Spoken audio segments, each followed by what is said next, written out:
हम स्वाध्याय करने में क्या भूल करते हैं? कभी कभी लगता है कि कहीं हम जाने अनजाने में अपनी गेय लुब्धता का ही तो पोषण नहीं कर रहे हैं। तो हाउ डू वी मेजर कि हमारा स्वाध्याय सही प्रकार से हो रहा है? देखिए, सबसे पहले तो गेय लुब्धता की जो आपने बात करी, इसको मैं अभी ब्रश असाइड कर देना चाहती हूँ। पूछो क्यों? क्योंकि आपके जीवन में जहां अनंतानुबंधी का साम्राज्य चल रहा है, जहां गेय की लुब्धता नहीं, अभी तो भोगों की, विषयों की, संयोगों की, कषायों की, चक्रवर्ती बनने का लोभ हमारे अंतरंग में पड़ा हुआ है, वहां पे कहा हम गेय लुब्धता को अभी डील कर रहे हैं। मतलब कोई अगर नॉन वेज एकदम होता है ना, I am a pure non veg, लोग ऐसे बोलते हैं, यू प्योर वेज, नहीं I am pure non veg. कोई प्योर नॉन वेज खाने वाला आदमी हो, आप उसको अभी हरित काय के दोष समझाओगे और ये बोलोगे कि नहीं हरी मत खाया करो 2 दिन, है? तो भाई साहब, पहले स्थूल पाप को टैकल किया जाएगा, फिर सूक्ष्म पे आया जाएगा। तो शास्त्रों को पढ़ने की जो गेय लुब्धता है, अभी आप उससे बॉदर मत करो। That is not your concern right now. What should be your concern है, जो बाकी का पार्ट है आपके क्वेश्चन का, हम स्वाध्याय करने में क्या भूल करते हैं। Yes, that is very important and critical. दूसरा क्या पार्ट है आपके क्वेश्चन का? हाउ डू वी मेजर कि हमारा स्वाध्याय सही प्रकार से हो रहा है? These two, I think I would focus on the discussion today. Now, the first thing is हम स्वाध्याय करने में क्या भूल कर रहे हैं। सबसे पहले हम ये भूल कर रहे हैं, हमारे स्वाध्याय करने की शुरुआत इस पक्की श्रद्धा से होना चाहिए, एक्सेप्टेंस से होनी चाहिए कि आई एम टोटली रॉन्ग। मैं गलत रास्ते पर हूं, मेरी समझ थोड़ी सी गलत नहीं है, in a few things I don't understand नहीं है, I am a total zero. क्योंकि मिथ्या दृष्टि भी 100% होता है और सम्यक दृष्टि भी 100% होता है। कोई जीव कि नहीं नहीं 80% मिथ्यात्व मेरा चला गया है, बस 20% जाना बाकी है, ये भी तेरा मिथ्यात्व। कोई बोलता है मेरे जीव अजीव तत्व संबंधी भूल तो सॉर्ट हो गई है, मैं बहुत दिमाग में मेरे एकदम भर गया है, शरीर में नहीं हूँ, शरीर में नहीं हूँ, ये थोड़ी ना मोक्ष तत्व संबंधी भूल में कमी रह गई है। ये तेरा सबसे बड़ा मिथ्यात्व है। क्यों? क्योंकि या तो सातों तत्व संबंधी भूल एक साथ चली जाती है, या सातों तत्व संबंधी भूल रहती है, या इधर यू 100% राइट और यू 100% रॉन्ग। तो जब मैं, जैसे आप डॉक्टर के पास जाते हो ना, एक अनपढ़ गंवार बीमार आदमी जैसे डॉक्टर के पास जाता है, क्या समझ के जाता है कि डॉक्टर आप भगवान हो, आप बोलोगे कल से लौकी का जूस पीना है तो मैं पीऊंगा। मेरी माँ की नहीं सुनी जिंदगी में मैंने। कोई सिर पे ऐसे ही बंदूक रखता और बोलता लौकी का जूस पियो, तो मैं मरना तैयार था मुझको, पर नहीं। मुझे बहुत पेट दुख रहा है, मेरी बहुत तबीयत खराब है, और डॉक्टर आप जो बोलोगे, करेले का जूस बोलोगे मैं वो भी पीऊंगा, जो दवाई दोगे, आप बोलोगे डायलिसिस कर, अपने शरीर में छेदन भेदन कर दे, तेरे बाल उड़ जाएंगे, तू वहीं पड़ा रहेगा, मैं तैयार हूं ना, मैं हर चीज के लिए तैयार हूं। क्यों? क्योंकि मैं डॉक्टर के पास ये सोचकर जाता हूं कि मेरे लाइफ में बहुत प्रॉब्लम है, और उन सारी प्रॉब्लम का सोल्यूशन इनके पास है, और मुझे टोटली चेंज होना होगा। आजकल किसी डॉक्टर के पास जाओ, सबसे पहले बोलेगा you will have to change your lifestyle. बोलता है कि नहीं बोलता है? What does it mean? Lifestyle मतलब मैं क्या खाता हूं, मैं कब सोता हूं, मैं क्या करता हूं, मेरी एक्टिविटी, मेरा एक एक चीज को उनने सूली पे चढ़ा दिया। You have to 100% change yourself, otherwise you will not survive. वो जो भावना होती है ना, आई हैव टू 100% एक्सेप्ट जो स्वाध्याय करके शास्त्र यानी जिनेन्द्र भगवान मुझे कह रहे हैं। क्यों? Otherwise I will not survive. Do you understand the criticality? It's a survival issue. क्योंकि निगोद में जीना कोई जीना है, गरीबी में नरक में जीना कोई जीना है, छेदन भेदन में जीना कोई जीना है, तिरंज गति में एक आध इंद्रिय मिल जाती है, वो भी आधी अधूरी सी, ये कोई जीना है? It's a survival issue. और मेरा डॉक्टर कौन है? Super doctor of the world है, वो केवल ज्ञानी, हु जस्ट नोज इट। तो जिस दिन स्वाध्याय कैसे करना चाहिए आपने पूछा था, करने में क्या भूल करता हूं पूछा था, क्योंकि मैं बहुत बड़ा ज्ञानी बन के जाता हूँ स्वाध्याय करने। मैं समझता हूँ कि नहीं नहीं, ऐसे तो I am very experienced, I know how what everything, पर थोड़ा आपकी भी सुन लेते हैं, नहीं? थोड़ा देख लेते हैं, थोड़ा बहुत और ऑप्टिमाइज करना हुआ थोड़ा नेक्स्ट लेवल के लिए। You are at ground zero, do you understand? तो जैसे वो ग्राउंड जीरो क्रिएट हुआ था, पता है वो साइट देखी है यूएस में, मैंने देखी अपनी आंखों से। ग्राउंड जीरो मतलब जहां पे इतने बड़े बड़े टावर्स थे, वो जमीन पे कुछ नहीं था, ग्राउंड जीरो फ्लैट जमीन होगी। आपके दिमाग में आपने अभी तक अपने आप को जो मान रखा है, जो आपकी विचारधारा है, जो आप सोचते हो, और जो आपके tried and tested success formulas हैं, उन सबकी इमारतों को ध्वस्त करो सबसे पहले और ग्राउंड जीरो पे आ जाओ, फिर स्वाध्याय करो। तो ये है रूल नंबर 1 स्वाध्याय करने का, कि मैं वहां अपने आप को सुधारने जा रहा हूं, मैं कुछ नया वो करने जा रहा हूं जिससे, जो मैंने आज तक नहीं किया। वाई? बिकॉज स्वाध्याय is going to challenge every bit of you. क्यों? क्योंकि every bit of you is wrong ना। अब अच्छा लगेगा जैसे आपसे मैं बोलूं, थोड़ा रिव्यू दोगे क्या, मैंने कैसा बोला क्या किया? आप एक आध चीज चलो तारीफ कर दो, एक आध चीज बोल दो कि नहीं नहीं ये सुधारना चाहिए, ये ठीक करना चाहिए, तो मैं ले लूंगी। Now you go on and on and on, आप बोलो I am totally wrong, the way I look, the way what I do, how I talk, even my voice, everything is wrong, तो मैं क्या बोलूंगी? एक सेकेंड, अभी बहुत हो गया नहीं, अब इतना तो फिर मैं दूसरे आदमी को बुला लो ना, मुझे इतना ही बदलने के लिए बोल रहे हो तो। अनादिकाल से जो मैं करता आया हूँ, एक भी चीज ऐसी नहीं है जो वितरागी की वाणी में आई हो कि कंटिन्यू, और यू आर राइट, और it's fine. It's a very big change management. Organisations में सबसे बड़ा चैलेंज होता है change management, very challenging. And यहाँ तो आपकी टोटल ऑर्गेनाइजेशन आप चेंज करने जा रहे हो।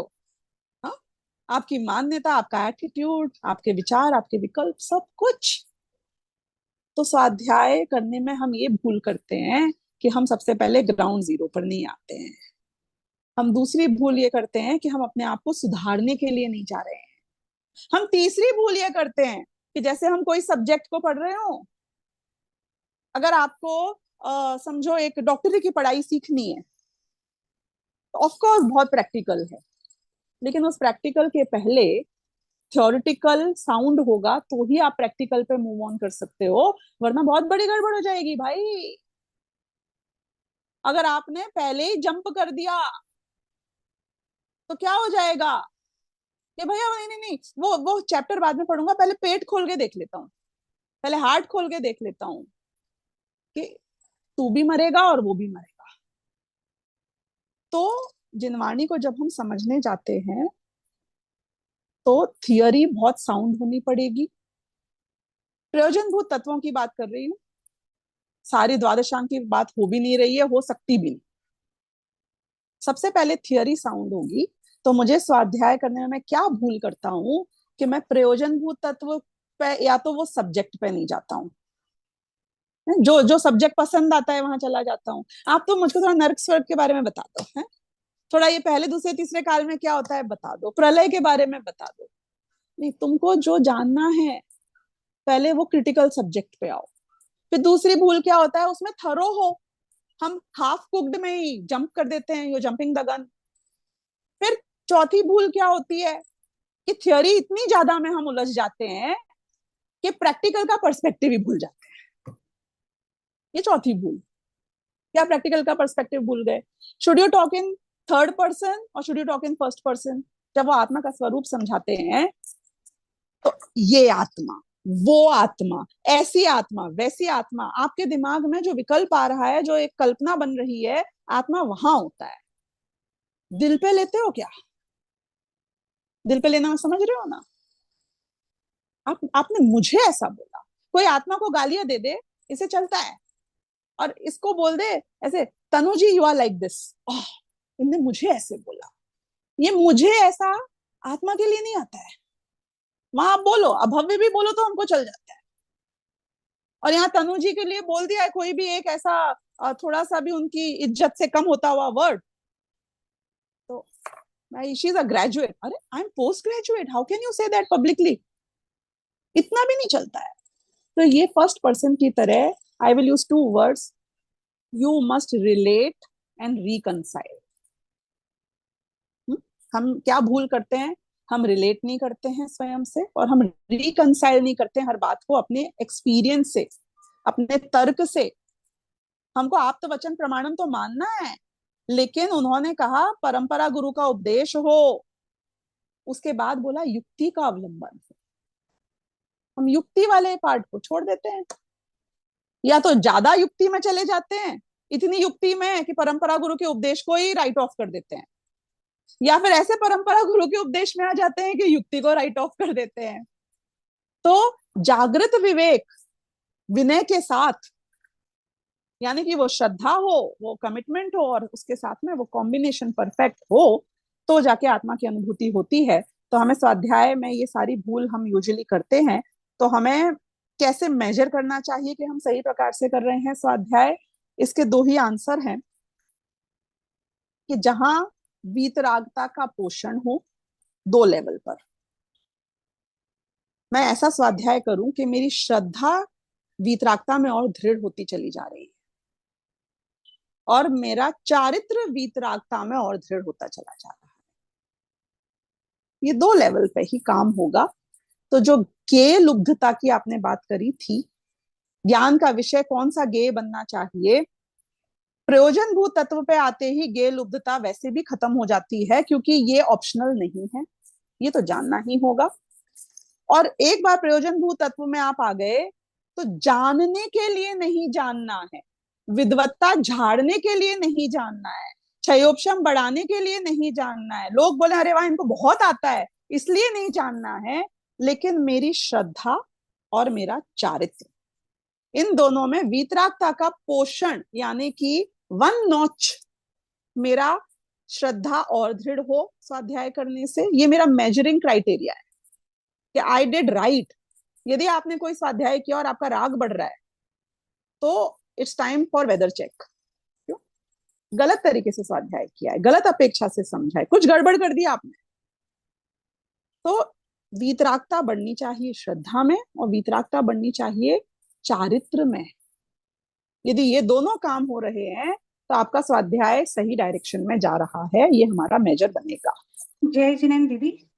हाँ मतलब मेरा मतलब ये स्वाध्याय का ये था कि जैसे कई बार हम क्रमबद्ध पर्याय या ये पढ़ते हैं, तो हम अपनी जो लाइफ की प्रॉब्लम्स रहती है उनका सोल्यूशन ढूंढने लगते हैं कि जो होने वाला होगा वही होगा, हमको घबराना नहीं चाहिए। तो वो गलत है या मतलब वो सही है? ना गलत है ना सही है, क्योंकि सही भी और गलत भी है इन शॉर्ट। क्योंकि सही इसलिए है कि यदि आपके जो आपने अपनी लाइफ सिचुएशन में प्रॉब्लम्स में इसको फिट किया, और उससे आपको इमीडिएट पेन किलर वाली शांति मिल गई, तो सही है। Painkiller is good, isn't it? Pain हाँ। किलर होनी चाहिए। क्यों? क्योंकि नहीं तो मैं, मेरा दिमाग ही नहीं चलेगा दूसरे कामों में, मैं स्वाध्याय भी नहीं कर पाऊंगा शांति से, इसलिए तो सही है। लेकिन सिर्फ पेन किलर सही है कि नहीं? नहीं नहीं, पेन किलर तो टेम्पररी रिलीफ है, वो तो हर पल फिर नया दर्द और नई पेन किलर की जरूरत पड़ेगी, इसका कोई एंड नहीं है। तो इमीडिएट बेसिस पे आप शांत कर लो अपने सिम्टम्स को, लेकिन असली जो आपका मार्ग है वो आएगा स्वसन्मुखता पूर्वक क्रमबद्ध पर्याय की श्रद्धा करने पर। क्योंकि क्रमबद्ध पर्याय की श्रद्धा पर्याय को जानने से नहीं होती है, स्वसन्मुख होकर ही होती है, आत्मानुभूति से ही होती है। तो जब आत्मा की अनुभूति होगी, अपने आप आपका उपयोग इन सारे पर जिनमें आप फिट, प्रॉब्लम में फिट करने की कोशिश कर रहे हो ना क्रमबद्ध पर्याय के सिद्धांत को, वो प्रॉब्लम से भी हट गई in the first place.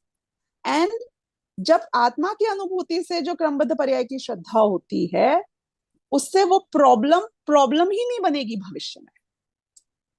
One is जैसे हम बोलते हैं, एक होता है वेलनेस, और एक होता है बीमारी की क्या बोलते हैं, इलाज, ट्रीटमेंट। तो जो आपने परद्रव्य पे लगाया वो था ट्रीटमेंट। जब आप स्वद्रव्य के सन्मुख होगे, तो वो वेलनेस है, यानी कि वो प्रॉब्लम क्रिएट ही होना बंद हो जाएंगी, दे वोंट अराइज ओनली। ये हमारे लेवल पे हो सकती है, मतलब हमारी भूमिका में भी, मतलब प्रॉब्लम, बहुत सी प्रॉब्लम्स तो क्रिएट होना बंद हो जाती है, पर कुछ तो अफेक्ट करती है ना, एकदम सामने हमारी आती है। भूमिका में सम्यक दर्शन हो सकता है, तो ये हो सकता है बिल्कुल। देखिए वही मैं बोल रही हूँ कि जब तक पूरी बीमारी की वेलनेस पे आप नहीं आ जाते हो, तब तक पेन किलर लेते रहो, मना ही नहीं कर रहे हैं, बट सिर्फ पेन किलर में ही संतुष्ट मत हो जाना। Wellness is your goal, that is what I am trying to say. ठीक है, थैंक यू दीदी।